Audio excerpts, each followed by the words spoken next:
আমি আবার চলে এসেছি। আজকে আমার রাতের ডিনার ভাত, ডাল, আলু সেদ্ধ, লঙ্কা দিয়ে আলু সেদ্ধ, পেঁয়াজ, নুন। তো চলো মাখা যাক।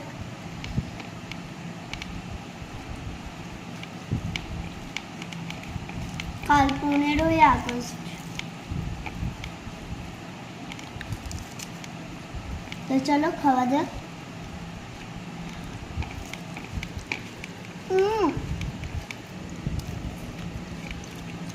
দারুণ লাগছে।